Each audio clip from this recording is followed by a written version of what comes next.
دشمن داخل ہو رہا ہے، ملک میں آج روپیے کی قدر گر رہی ہے، ملک میں آج ریزرو اکاؤنٹس میں کمی آ رہی ہے، ملک میں کئی صنعتیں بند ہو رہی ہیں، ملک میں آج پیٹرول کی قیمت آسمان کو چھو رہی ہے، ملک میں آج گیس کی قیمت بڑھتے جا رہی ہے، بے شمار مسائل ہیں۔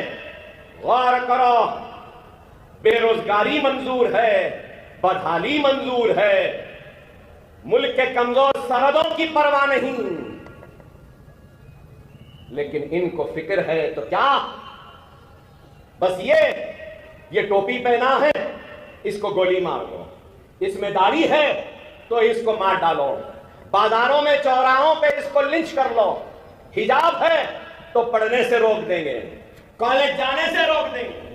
آپ غور کرو، ملک کا مسئلہ کیا حجاب ہے؟ کیا ملک کا مسئلہ مسجد مندر ہے؟ کیا ملک کا مسئلہ کیا داڑھی کے نام پر ٹرین میں گولیاں مارنا ہے؟ ملک کا مسئلہ اگر ہے تو سب سے بڑا بے روزگاری کا ہے، ملک کا سب سے بڑا مسئلہ ہے تو بے گھر لوگوں کو گھر دینے کا ہے، ملک کا سب سے بڑا مسئلہ اگر کچھ ہے تو مہنگائی کا ہے، ملک کا سب سے بڑا مسئلہ ہے تو سرحدوں کی حفاظت و مضبوطی ہے، ملک کا سب سے بڑا مسئلہ ہے تو ملک کو طاقتور بنانا، خوشحال بنانا، ترقی یافتہ بنانا۔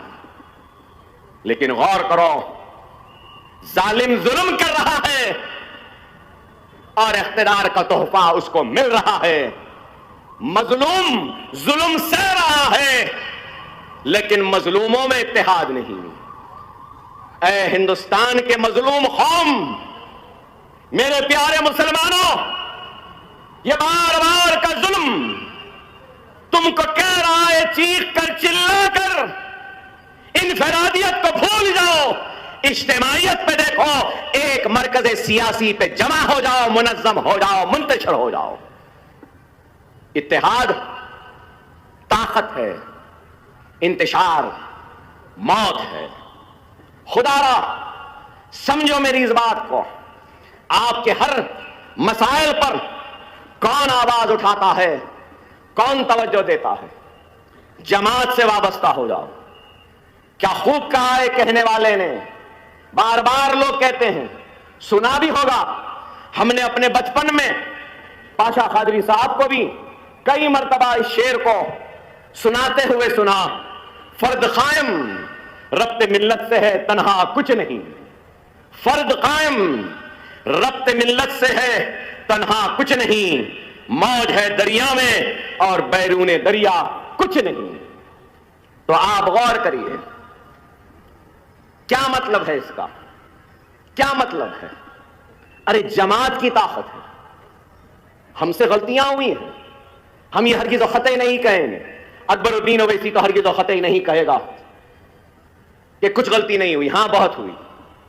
اسمبلی انتخابات کے نتائج اللہ نے کامیابی دی، میں غلط ہوں تو مجھے معاف کرے سننے والے، میں غلط ہوں، میری سوچ غلط ہے تو معافی چاہتا ہوں آپ سب سے، مگر میں یہ سمجھتا ہوں کہ اس کامیابی میں بھی اللہ کا ایک چھپا ہوا پیغام ہے جو ہم سے کہہ رہا ہے کہ تم اور منظم ہو جاؤ، تم اور متحد ہو جاؤ، تم اور اچھا کام کرو، اپنے غلطیوں کو تلاش کرو، ان غلطیوں کو دور کرو، اپنے خامیوں کی تلاش کرو، ان خامیوں کو دور کرو، اور تم سے جو غلطیاں ہوئی ہیں ان غلطیوں کو نہ دہرانے کا طے کرو اور اپنے گھر کو برابر کرو، صحیح کرو۔ میں تو یہ سمجھتا ہوں، اور ضرور اکبر الدین اویسی غلطیوں کو ڈھونڈے گا اور دور کرنے کی کوشش کرے گا، خامیوں کی تلاش کرے گا اور اس کو دور کرنے کی کوشش کرے گا، اپنے گھر کو صحیح کرنے کی کوشش کرے گا، اور جو خامیاں کمزوریاں جو دکھائی دیں گی اس کو دور کریں گے۔ مگر یہ اکبر الدین اویسی آپ سے اور شہر حیدرآباد کے مسلمانوں سے اپیل کر رہا ہے، آؤ جڑ جاؤ، آپ کا تعاون چاہیے، آئیے آپ ہمارے رہبر بن جائیے۔ آپ بزرگوں سے کہوں گا کہ آپ کو میں سالار کا مقام دیتا ہوں، آؤ ہماری غلطیوں کی نشاندہی کرو، ہم ان غلطیوں کو دور کرنے تیار، اپنی کمزوریوں کو دور کرنے تیار۔ میں نہ رہوں گا مگر جماعت قائم و دائم رہے گی، یہ دارالسلام رہے گا، میں بھی چلا جاؤں گا، دنیا سے رخصت ہو جاؤں گا، لیکن دارالسلام روز قیامت تک زندہ رہے گا۔ خدا را اس جماعت کو اپنی جماعت سمجھو۔ اگر آج ہم اس جماعت سے دور ہوں گے تو اپنوں سے دور نہیں ہوتے میرے بھائی۔ یاد رکھو، جو اپنا ہے وہ اپنے کی غلطی پر اپنے سے کہتا ہے کہ تو غلط ہے، اور اپنے کو مجبور کرتا ہے ان غلطیوں کو دور کرنے کے لیے۔ اپنا اپنا ہی ہوتا ہے، غیر غیر ہوتا ہے۔ آپ میرے اپنے ہیں، اس وجہ سے اپنے ہیں کیونکہ آپ کا مجھ پر حق ہے اور میرا آپ پر حق ہے، اور وہ حق لا الہ الا اللہ محمد الرسول اللہ۔ آپ نے سنا کہ اسد الدین اویسی صاحب کے چھوٹے بھائی اکبر الدین اویسی نے کس طریقے سے لوگوں کو سمجھایا، پیغام دیا ہے، کس طریقے سے انہوں نے بتایا ہے کہ ایک لیڈر اور ایک نیتا کا کردار ہونا چاہیے، کس طریقے سے عوام، کس طریقے سے جنتا کی خدمت ہونا چاہیے اور کس طریقے سے اپنی ذمہ داری کو نبھانا چاہیے۔